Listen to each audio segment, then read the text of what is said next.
Welcome back जी। एक बार फिर मैं आप सबको खुशामदीद करता हूँ अपने यूट्यूब चैनल पर। पीएसएल स्पेशल शोज आप देख रहे हैं। कल मैच खेला गया मुल्तान सुल्तान वर्सेस कराची किंग्स। मुल्तान सुल्तान के लिए न्यूज़ आ रही है कि वो पहली टीम बन गई इस पीएसएल की, पीएसएल 9 की, जो प्ले ऑफ्स के लिए क्वालिफाई कर गए। उनके 12 पॉइंट्स हो गए हैं और लगातार उनकी जो विनिंग स्ट्रीक है वो चलती आ रही है। अभी तक सिर्फ एक गेम हारे हैं वो, और ये उनके लिए अच्छा साइन है। ऑन द अदर हैंड अगर हम कराची किंग्स की बात करें तो अभी तक सिर्फ वो 4 पॉइंट्स पे, और उनके लिए होम पे भी मैचेस जितना मुश्किल हो रहा है, तो ये उनके लिए कुछ वरिंग साइन है। अब अगर हम मैच की बात करें तो कराची किंग्स ने यहाँ पर पहले बॉलिंग का फैसला किया, क्योंकि वो उन्होंने देखा है कि पहले बैटिंग यहाँ पर उनके लिए मुश्किल हो रही थी। वो दोनों मैचेस जो यहाँ पर खेले 165 रन ही कर सके मैनेज सिर्फ, और हमने देखा कि वो मैच बाद में क्लोज गए थे, लेकिन स्कोर इतना काफ़ी नहीं था उन पिचेस पे। तो उन्होंने मुल्तान सुल्तान को पहले बैटिंग की दावत दी। मुल्तान सुल्तान के लिए अर्ली ऑन अगर हम बात करें तो रिजा हेंड्रिक जल्दी आउट हो गए, लेकिन फिर एक बहुत जिम्मेदारी वाली पार्टनरशिप देखने को मिली हमें रिजवान और उस्मान खान के दरमियान। दोनों ने, अगर हम बात करें तो रिजवान ने थोड़ा सा जिसे कहते हैं कि स्टेडी वाला जो रोल है वो लिया, स्ट्राइक रेट करने वाला, और अग्रेसर का रोल वहां पर उस्मान खान ने, हमने देखा कि वो लिया, क्योंकि वो जिस तरह वो बताते हैं कि उनको शॉट्स खेलने का शौक है, और वो मौके के हिसाब से और बॉल के हिसाब से, बॉल को मेरिट के हिसाब से शॉट्स खेलते हैं। उन्होंने एक जबरदस्त सेंचुरी स्कोर की और रिजवान ने 50 स्कोर की। रिजवान 50 करके आउट हो गए। उसके बाद हमने देखा कि एंड जिस तरह का होना चाहिए था, जैसे हम कहते हैं एंटी क्लाइमैक्स टाइप एंड हुआ मुल्तान सुल्तान की का, क्योंकि जिस तरह उनका एक लंबी पार्टनरशिप लग गई थी रिजवान और उस्मान खान के दरमियान। उसके बाद हमें लग रहा था कि शायद वो 200 कर जाए, लेकिन पुल बैक किया थिंग्स को। हमने देखा कि कराची किंग्स के बॉलर्स ने और 189 तक उनको रिस्ट्रिक्ट कर लिया। उस्मान खान हाईएस्ट स्कोर है, उन्होंने 106 स्कोर किया। मुजरा बानी ने कराची किंग्स की तरफ से अच्छी बॉलिंग की, स्टार्ट में विकेटें लेके दी 2 उन्होंने, और रिजवान की विकेट भी उन्होंने बाद में ली, जहां से हमने बता रहा हूँ मैं, वो पुल बैक करना शुरू किया कराची किंग्स ने। वहां पर मुजरा बानी ने रिजवान को आउट किया। उसके बाद हमने देखा कि चीजें थोड़ी सी बैक है। इसके अलावा जाहिद महमूद ने 3 ओवर अच्छे किए। 3 ओवरों में उन्होंने सिर्फ 14 रन दिए हुए थे, और हमने देखा कि जब 1 ओवर का गैप, उनकी स्पेल चल रही थी, तो 1 ओवर के गैप के बाद जब उनको ओवर दिया गया तो उस ओवर में उन्होंने फिर 20 रन कंसीड किए। अनलकी रहे थोड़ा उस ओवर में भी, क्योंकि बैट्समैन उस टाइम तक सेट हो गए थे और एक अग्रेसिव मोड में आ गए थे दोनों बैटर्स, अगर हम बात करें उस्मान खान की और रिजवान की।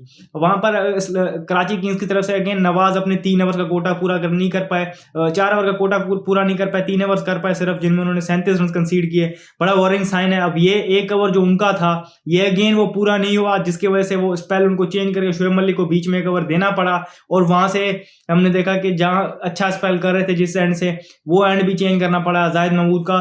फिर जिस ओवर हमने देखा कि फिर अगले ओवर में आकर उन्होंने 20 रन कंसीड किए, तो कैप्टन को मुश्किल आ रही है उनके प्लाटिनम प्लेयर की तरफ से, जो बिल्कुल कंट्रीब्यूट नहीं कर रहे, सिर्फ 3 ओवर कर पा रहे हैं और बैटिंग में 7 नंबर पे आके एक मीनिंगलेस इनिंग खेल रहे हैं। तो ये चीज कराची किंग्स को देखनी पड़ेगी कि उनको रेस्ट देना चाहिए। कभी कभी आपके लिए रेस्ट देना ही आपके लिए बेस्ट ट्रेनिंग होता है, कि आप जब गेम्स थोड़ी देर बाहर बैठ के ऑब्जर्व करते हैं तो शायद आप फॉर्म में आ जाएं, क्योंकि सिर्फ 4 मैचेस ही पड़े हैं और कराची किंग्स को मैचेस जीतने होंगे आगे जाने के लिए।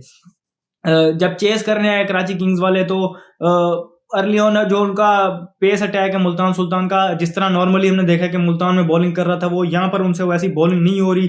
रन कंसीड किए उन्होंने, लेकिन कराची किंग्स कुछ अपनी बेवकूफ़ियों की वजह से रन आउट हुए, जिस तरह टिम सीफर्ट, और फिर एक लेजी शॉट खेल के आउट हुए जेम्स विंस। तो वो अपने आप को थोड़ा सा एक स्पॉट ऑफ बॉदर में उन्होंने पाया, लेकिन वहां पर एक अच्छी पार्टनरशिप लगी शान मसूद की तरफ से और शुएब मलिक की तरफ से। उनको बाउंड्रीज मिल गई अर्ली ऑन, उनका बॉल मिडल भी हो रहा था, लेकिन उन्होंने उस चीज को कैपिटलाइज नहीं किया। शान मसूद उसामा मीर को एक गलत शॉट खेलते हुए आउट हो गए। एक प्री प्लान शॉट थी, उनको मिड विकेट पे जाना है, लेंथ वो नहीं पिक कर पाए, जिसकी वजह से आउट हुए।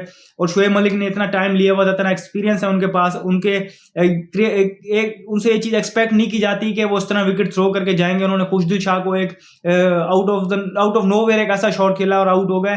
फिर उसके बाद हमने देखा कि कराची किंग्स के पास कुछ ज्यादा इतनी रेजिस्टेंस नहीं नजर आई। थोड़ी न्याजी ने थोड़ी सी क्या कहते हैं दिखाई, थोड़ी सी उन्होंने पार्टनरशिप बनाई, थोड़ी अपने ग्लिम्सेस दिखाए बैटिंग के, लेकिन उसके अलावा फिर जिस तरह मैंने आपको एक मीनिंगलेस इनिंग नवाज नीचे से खेली, लेकिन मैच से वो वहीं बाहर हो गए थे जहां शुएब मलिक आउट हो गए थे। उसके बाद सिर्फ एक जिसे कहते हैं रस्मी कार्रवाई रह गई थी मैच की, बस वो चल रही थी। 20 रन से वो मैच हार गए। उसामा मीर ने अच्छी बॉलिंग की मुल्तान सुल्तान की तरफ से, 2 विकेटें ली, और जब वो पार्टनरशिप बिल्ट हो रही थी तो उन्होंने क्रूशल विकेट ली। हमने देखा कि शान मसूद की और खुशदिल शाह को यहाँ जिस तरह यूटिलाइज किया मोहम्मद रिजवान ने, उनकी इस कैप्टनसी की दाद बनती जिस तरह वो अपने रिसोर्सेज को यूज कर रहे हैं। और उन्होंने 3 ओवर में सिर्फ 14 रन दिए और 1 विकेट क्रूशल शोएब मलिक के लिए। फास्ट बॉलर्स ने अर्ली ऑन विकेटें नहीं ली थी, लेकिन पीछे फिर जब आए सेकंड स्पेल में देखा डेविड विल ने अच्छी बॉलिंग की और मोहम्मद अली ने भी डेथ में बड़ी अच्छी बॉलिंग की। इस तरह वो ये 20 रन से मैच जीत गया। उनके लिए हम अगर बात करें फील्डिंग में थोड़े कंसर्न्स हैं, कैच छूट रहे हैं उनसे, वो चीज़ उनको बेहतर करनी पड़ेगी। बाकी इसके अलावा वो बड़े अच्छे तरीके से अपने रिसोर्सेज को यूज़ करते हुए, प्रोसेस को यूज़ करते हुए टीम परफॉर्मेंसेज उनकी तरफ से आ रही हैं। कराची किंग्स के लिए कंसर्न्स बढ़ते जा रहे हैं। पोलार्ड उनके एक अच्छे प्लेयर थे जो फॉर्म में थे, हो सकता है यहाँ पर होते तो मैच का रिजल्ट कुछ और होता, लेकिन वो अनफॉर्चुनेटली किसी अपनी कमिटमेंट की वजह से नहीं अवेलेबल थे। और कुछ फिर हमने देखा कि जो वायरल की वजह से उनके प्लेयर्स अवेलेबल नहीं है। अब होप करें वो नेक्स्ट मैच में उनकी टीम पूरी अवेलेबल हो और फिर वो प्लेइंग 11 अच्छी खिलाएं और कुछ बोल्ड डिसीजंस लें। कुछ प्लेयर्स को मैच नाम पे खिला रहे हैं वो, जिसका उनको इफेक्ट पड़ रहा है। इस वीडियो में फिर वक्त इतना ही, मुझे दीजिए इजाजत। शुक्रिया, अल्लाह हाफिज।